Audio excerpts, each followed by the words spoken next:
kita, makin dikuatkan iman Islam kita, dan tidak kita keluar dari tempat ini melainkan dosa-dosa kita telah diampuni oleh Allah Subhanahu wa taala. A'udzu billahi minasy syaithanir rajim. Bismillahirrahmanirrahim.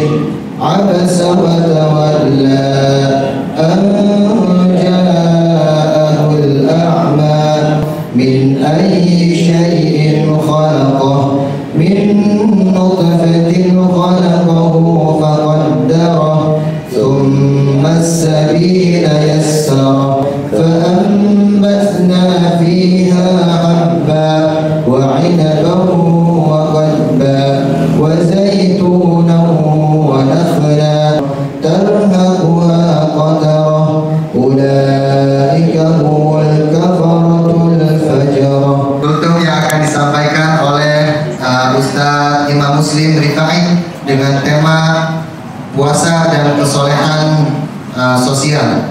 Kepadanya kita waktu dan tempat kami persilakan. Wa ini tafadhal mashkura. Subhanallah Muhammad. Bismillahirrahmanirrahim. Alhamdulillah syafa'atu Rasulillah tsumma khususan ila al-ma'bud hinan Syekh Muhammad Ibrahim Al-Hajj wa alihi wa dhurriyyatihi wa thumma ila ruh al-marhum Syekh Dibiyati Rabbi wa alihi wa sahbihi min sirril Fatihah. Alhamdulillah rabbil alamin arrahmanir rahim maliki yaumiddin.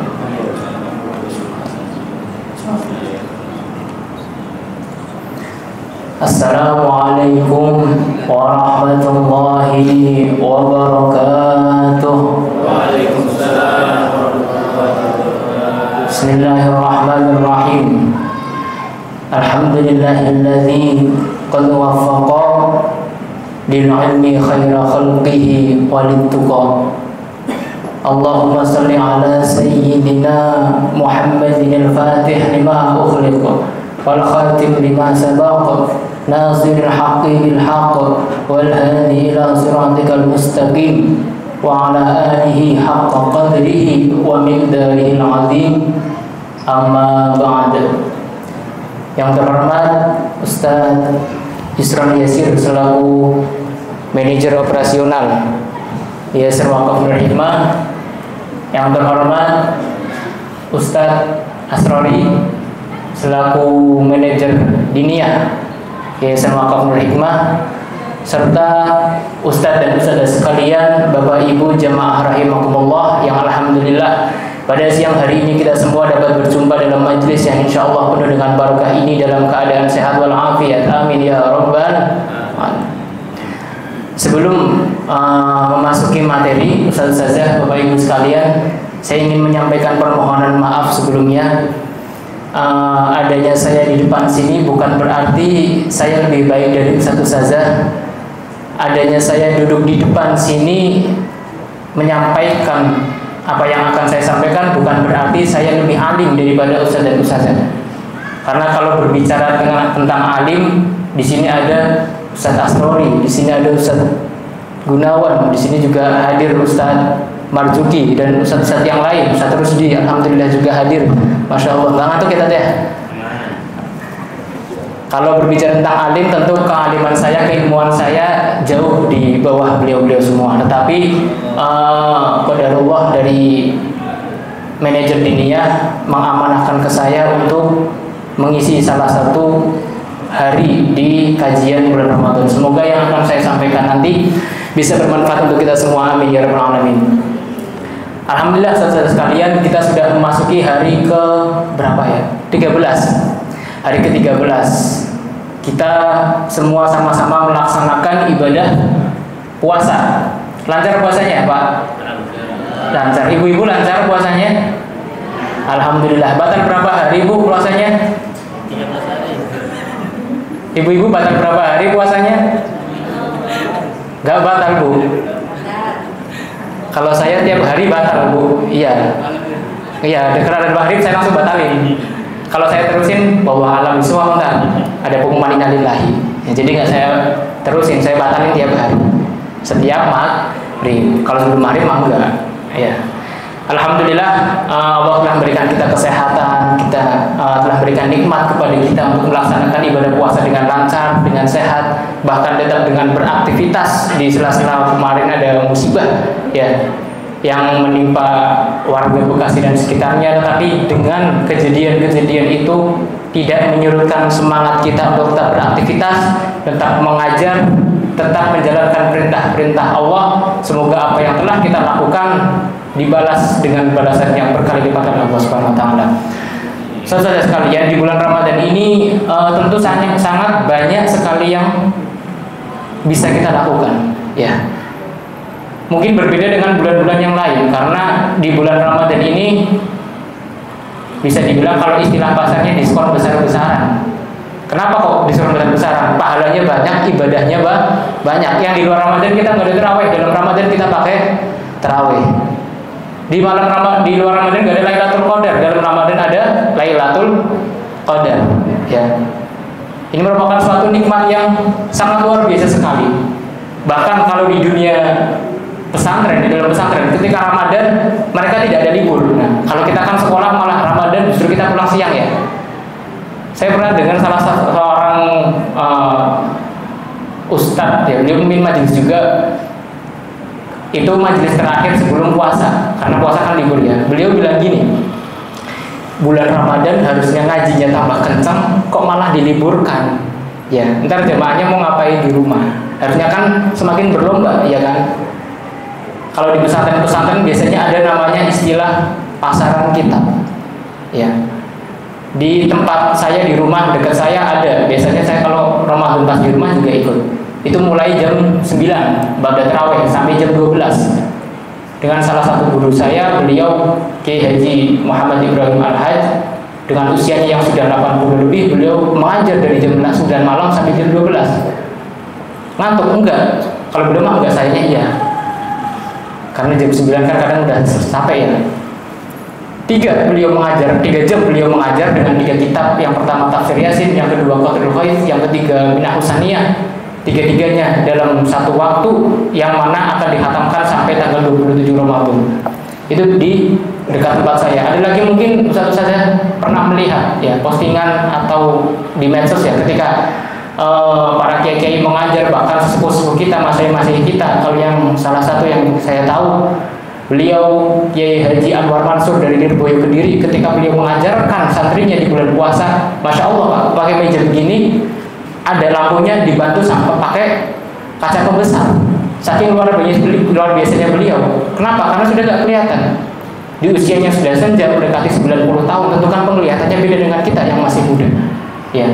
Beliau dengan semangat yang luar biasa ngajar santri-santrinya hingga berjam-jam, bahkan dengan bantuan kaca pembesar untuk membaca kitabnya. Lah kita yang masih muda, pertanyaannya apakah kita sanggup seperti beliau? Ya. Walaupun dalam doa-doa kita selalu kita silakan semoga kita bisa seistiqomah beliau, semoga kita bisa mengikuti jejak-jejaknya beliau dalam berlomba-lomba mencapai ridha Allah Subhanahu wa taala. Itu sekedar cerita pembuka saja ya. Karena kebetulan materi hari ini tentang puasa dan kesolehan sosial. Nah, berbicara tentang puasa saja, saya tidak akan menjelaskan tentang puasa itu apa, definisinya, sejarah itu apa, karena sudah dijelaskan di pertemuan pertama oleh Ustaz Agus. Ya. Semua dari kita tahu bahwasanya puasa Ramadan itu wajib, sepakat, karena perintahnya jelas ada di Al-Quran. A'udzu billahi minasyaitonir rajim. Bismillahirrahmanirrahim. Ya ayyuhalladzina amanu kutiba alaikumus siyamu kama kutiba alal ladzina min qablikum la'allakum tattaqun. Dalam surat itu jelas bahwasanya perintah puasa Ramadan ya ayyuhalladzina amanu untuk semua orang-orang yang beriman. Kalau ada yang puasa gimana saat ketika Ramadan, ya berarti keimanannya perlu dipertanyakan. Hanya saja saudara, seperti yang saya sampaikan tadi, insya Allah kita setengah jam ya. Tadi mulai 13.15, insya Allah 13.45 kita selesai tentang puasa. saya tidak membahas tentang pengertian puasa atau segala macam, tetapi di sini ada yang ingin saya sampaikan tentang syarat sahnya puasa, syarat wajibnya puasa, dan juga rukun puasa Ramadan. Di sini ada di dalam kitab Safinatun Najah yang ditulis oleh Syekh Salim bin Sumar Al-Hadrami. Beliau menjelaskan bahwasanya syurutu sihhatil arba'atu asya. Syarat daripada sahnya puasa itu ada 4, ya. Yang pertama ada al-Islam wal aql wa naqahu an nahwil haid wa ilmun bi kaunil waqti qabilan lis-shaum. Ustaz-ustaz sekalian, berbicara mengenai syarat sah puasa Ramadan, menurut penjelasan daripada Syekh Salim bin Sumar Al-Hadrami, beliau menjelaskan bahwasanya ada 4, ya, syarat sahnya puasa. Yang pertama sudah tentu Islam, karena kalau nggak Islam jelas nggak sah, walaupun dia ikut menahan lapar dari fajar hingga terbenam. Yang kedua, berakal. Selama dia masih normal atau kita bisa bilang waras gitu ya, nggak gila, maka diwajibkan atas dia untuk berpuasa. Puasanya sah. Tapi kalau orang yang gila, ya, yang tidak berakal, entah itu karena depresi, entah itu karena apa gitu kan, maka kalaupun dia berpuasa tidak dihitung sebagai sah, tidak masuki syarat sahnya puasa. Yang ketiga, wanaqa'u an nahwil haid, suci dari semisal darah haid, ya. Jadi kalau yang laki mah gak ada yang haid, yang puasa yang perempuan. Ketika memasuki masa waktu haid, maka puasanya lagi sudah tidak sah. Makanya yang repotkan kalau udah menjelang maghrib gitu kan, udah 5:30, lalu ada tamu yang datang kan kayak rasanya nanggung banget gitu ya. Karena ketika ada darah haid, maka puasanya tidak sah. Itulah kenapa orang-orang yang haid tidak diperkenankan untuk berpuasa. Berikutnya, wa'alimu biqaulil waqti qabilan lis-shaumi, mengetahui waktu yang diperbolehkan untuk berpuasa, termasuk juga waktu masuknya terbitnya fajar hingga terbenamnya matahari. Nah, kalau ini mah keterangannya sudah banyak, bahkan di Batu di LPI juga disebarkan jadwal imsakiyah, ya. Jadi dengan itu kita sudah mengetahui apa saja jam-jamnya ketika kita akan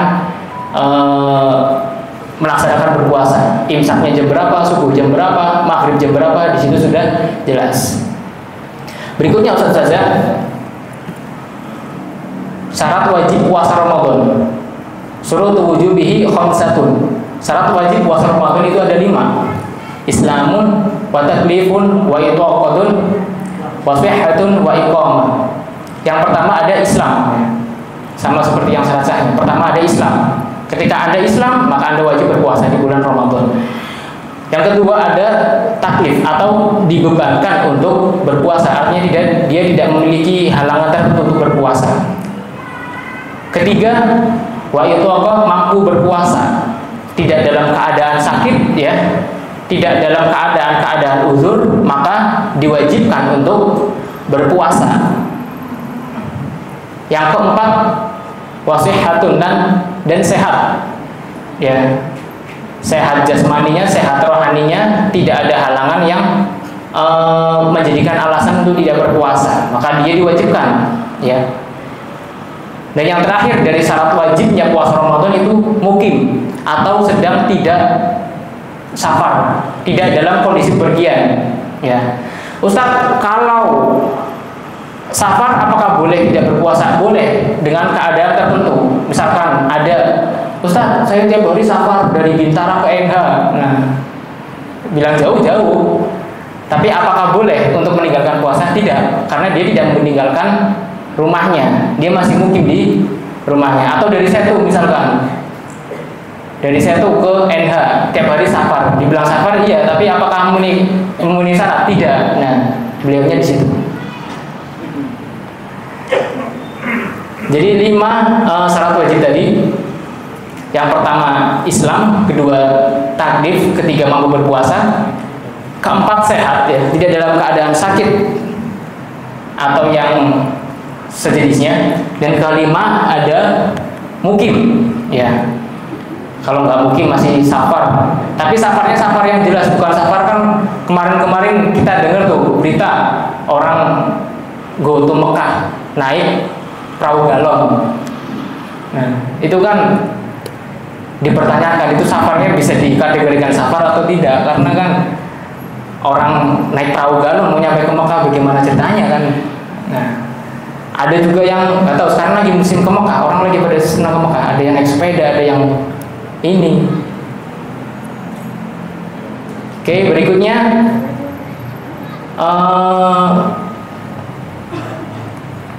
bagaimana?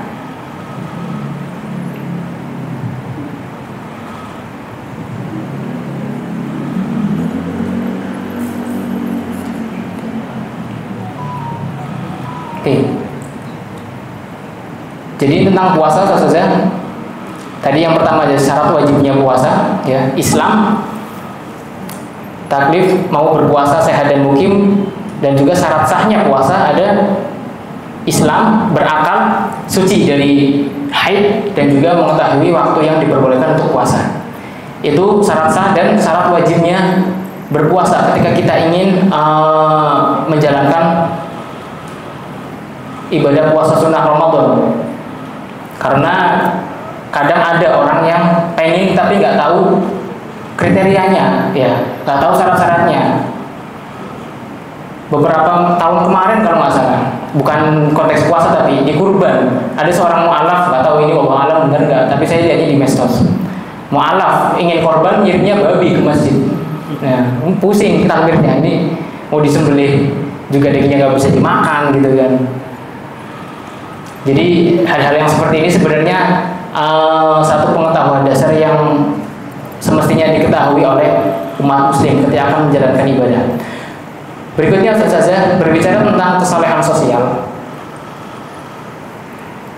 Dalam kitab Ihya Ulumuddin, ya, ada salah satu perkataannya Nabi, sabdanya Nabi Muhammad SAW, bahwasanya beliau bersabda, khamsun yufatirna shaim al-kadzib wal ghibah wan namimah wal yaminul kadzibah wa nadhurul bisyahwat. Ada perkara-perkara saja yang bisa menghancurkan pahala puasa. Jadi ketika kita melaksanakan satu saja dari 5 hal ini, ya, satu saja dari 5 hal ini, pahala puasa kita hancur, pahala puasa kita rusak, ya. Jadi kita sudah dapat menahan lapar dari pagi sampai sore, kita nggak dapat apa-apa. Berarti batal puasanya? Enggak. Puasanya tetap wajib dilanjutkan, hanya saja tangan kosong, nggak dapat apa-apa. Kalau udah tahu begitu, kita batalin aja gimana? Dosa. Nah, konsekuensinya di situ, nggak dapat pahala, tapi kalau dibatalin dosa. Karena hal ini itu hanya merusak pahala puasa, tidak menggugurkan kewajiban menggugurkan kewajiban berpuasa. Konteksnya berbeda. Lalu apa saja 5 hal yang merusak pahala puasa? Sebenarnya ini contohnya disampaikan ketika awal Ramadan, tetapi tidak apa-apa. Yang pertama, al-kadzib, berbohong, ya, entah berbohong kepada teman, entah berbohong pada siapapun, bahkan mungkin berbohong kepada anak kita, ya, yang udah punya anak yang belum entar, insya Allah segera. Berbohong kepada anak kecil, misalkan ketika kita akan berangkat kerja, gitu ya, kita akan berangkat kerja. Nah, biasa kalau anak kecil kan suka rewel nempel sama bapaknya. Kalau sama mamanya mah, kalau bapaknya nggak ada, mamanya nurut. Tapi kalau pas bapaknya mau ada, biasanya nempelnya bapaknya terus, ya kan? Nah, yang udah punya anak kecil pasti merasakan. Dan ketika bapaknya mau berangkat kerja, biasanya apa ya? Ditempelin terus sama anaknya, nggak mau pisah, ya, nggak mau dilepas, mintanya ikut, nangis dia. Nah, untuk melepasi anak kan kita punya banyak cara, ya. Nah, jangan sampai kita menggunakan cara yang bohong. Jangan sampai kamu bilang, nah, ini ayah mau ke rumah sakit, mau ketemu dokter, ntar kalau kamu ikut, ntar kamu disuntik loh. Nah, padahal mau ke sekolah ngajar, ya kan? Bohong nggak? Bohong ikutannya. Hitungannya bohong. Kalau udah seperti itu, kan sebenarnya niat kita baik, ya kan? Niat kita ingin memisahkan anak kita untuk berangkat bekerja, tapi dengan cara seperti itu, maka pahala puasa kita rusak, ya, sudah otomatis. Atau berbohong dalam hal apapun, Ya, dalam hal kecil saja ini sudah sangat mempengaruhi nilai puasa kita, apalagi berbohong dengan hal yang besar. Nah, itu kan sangat disayangkan sekali. Berikutnya, wan namimah.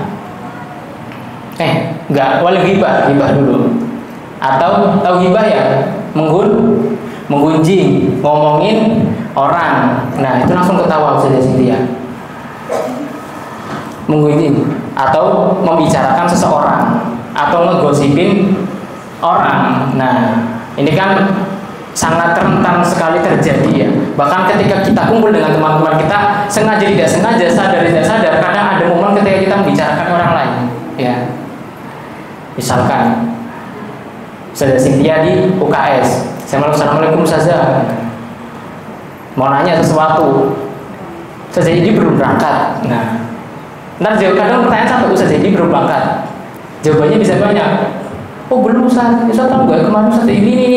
Ditanya satu jawabannya 1000, ya kan? Karena kita hanya butuh satu jawabannya 1000. Akhirnya kita nggak niat buat ngegosip, akhirnya jadi ngegosip. Ya, nah di situ pahala puasa kita rusak akhirnya. Ya, itu salah satu contoh aja. Faktanya mah enggak. Contoh saja. Ya.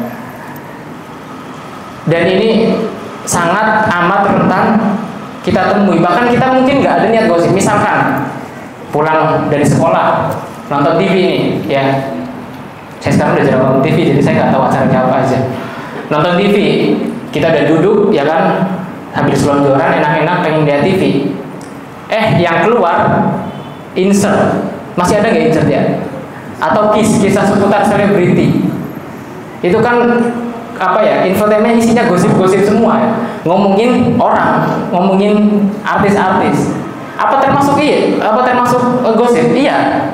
Karena kita mendengarkan, ya. Karena kita mendengarkan, kita mengonsumsi apa yang disampaikan oleh mereka, ya. Jadi niat kita ingin menghilangkan lelah, niat kita pengen nonton TV, capek, pengen rebahan sambil nonton TV, yang keluar berita seperti itu. Nah, maka kalau udah gitu gimana Ustaz? Ya langsung diganti aja, nggak usah diikutin, ya. Udah tahu acaranya gosip, masih dipantengin aja. Nah, rusak pahalanya. Atau mungkin dengan teman-teman kita sendiri, ya. Itu kan sangat-sangat sering terjadi. Daripada kita menghibah orang, daripada kita ngomongin orang, ya, kenapa tidak kita gunakan untuk murojaah? Kenapa tidak kita gunakan untuk berzikir? Kenapa tidak kita gunakan untuk berdoa? Ya, kadang sambil diem nih, misalkan guru SMA di Labcom, ada yang ngerjakan ini, ngerjakan itu, ngoreksi anak, masih bikin soal, mau nyusun DKN, kan kadang sambil ngobrol misalkan. Daripada ngobrol-ngobrol gak jelas yang mungkin bisa berujung ke gosip nanti ya, menggosipin orang, ya lakukan hal yang lain sambil murojaah. Atau mungkin bisa sambil berdoa kepada Allah, karena doa kan gak ada batas waktunya, kita berdoa bebas ya. Misalkan sambil mengerjakan tugas depan komputer sambil berdoa, Rabbi fa'ufa'na bibarakatihim wadinal husna bihurmatihim wa amithna fi tariqatihim wa mu'afatihim minal fitani. Monggo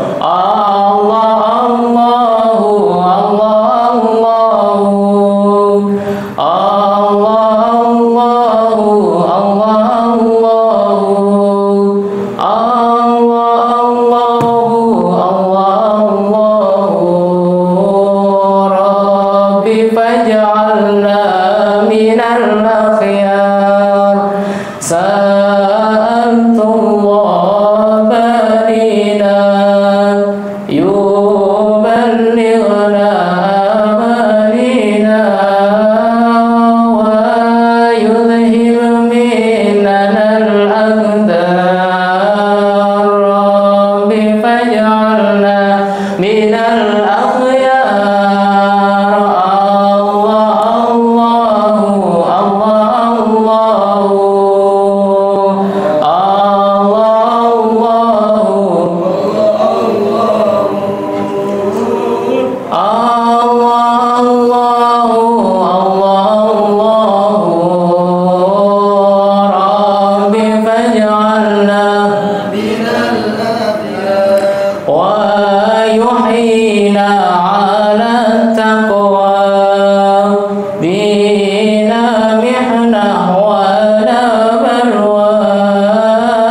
Daripada kita mengerjakan tugas sambil ngomongin orang, maka lebih baik kita sambil berdoa. Ya, nggak apa-apa.